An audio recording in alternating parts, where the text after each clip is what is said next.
সারা বাংলায় সরকারি বেসরকারি কর্মচারী ইউনিয়ন। আমি 2013 সাল থেকে অদ্যাবধি আমরা প্রতিটা মন্ত্রণালয়ে আমরা স্মারকলিপি প্রধানমন্ত্রী বিগত সরকারের প্রধানমন্ত্রী কার্যালয়ে স্মারকলিপি দিয়েছি এবং শিক্ষামন্ত্রীর কাছে স্মারকলিপি দিয়েছি। আমরা প্রতিটা স্তরে স্মারকলিপি দিয়েছি, কিন্তু তাদের কাছে কোনো আমরা সাড়া পাইনি। তাই আমরা বর্তমান প্রধান উপদেষ্টা মহোদয়ের কাছে স্মারকলিপি তিনি আমাদের আশ্বস্ত করেছেন যে সরকারি কলেজে বেসরকারি কর্মচারীদের চাকরি স্থগিতকরণ করার জন্য একটা আবেদন করো। আমরা আবেদন করেছি, আমরা শিক্ষামন্ত্রীকে আবেদন করেছি, শিক্ষা উপদেষ্টাকে আবেদন করেছি। বিশেষ করে সারা বাংলাদেশে আমরা ওই সরকারি কলেজে বেসরকারি কর্মচারীদের চাকরি স্থায়ীকরণের আবেদন করেছি।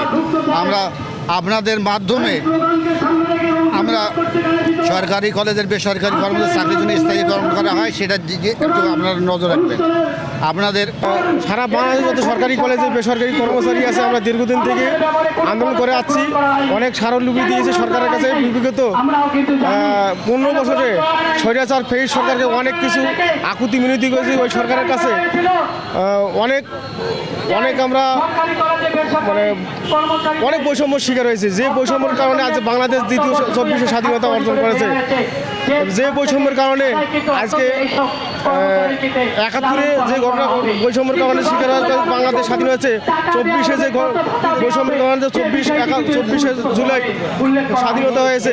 আমরা এখনও ওই বৈষম্যের শিকার এখনও অদ্যাবধি বৈষম্যের শিকার হয়েছি এখনও। ওই জন্য আমরা আজকের মানববন্ধন রংপুর বিভাগ সারা বাংলাদেশে একযোগে মানববন্ধন করেছি সরকারি কলেজের বেসরকারি যত কর্মচারী সবাইকে রাজস্ব খাতে নেওয়ার জন্য মাননীয় প্রধান উপদেষ্টা ডক্টর মোহাম্মদ ইউনূস স্যারের কাছে আমাদের আকুল আবেদন। উনি যেন আমাদের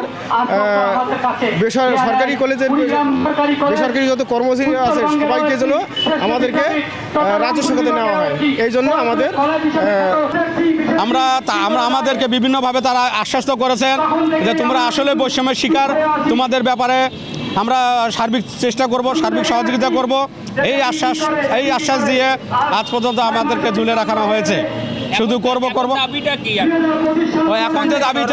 এখন দাবি হচ্ছে আমাদের সরকারি কলেজে বেসরকারি কর্মচারী যারা আমরা আছি আমাদেরকে অবশ্যই অতি বিলম্বে রাজস্ব খাতে নিতে হবে, সরকারিকরণ করতে হবে।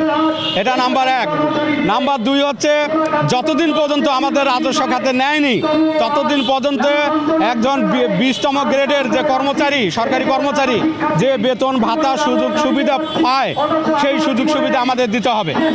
এবং আমাদের 3 নম্বর দাবি হচ্ছে যে দীর্ঘদিন থেকে যারা এই সরকারি প্রতিষ্ঠানে বেসরকারি চাকরি করে আসছে তাদেরকে বাদ দিয়ে একটা নতুনভাবে নিয়োগের যে ষড়যন্ত্র চলতেছে সেই ষড়যন্ত্র বাতিল করতে হবে।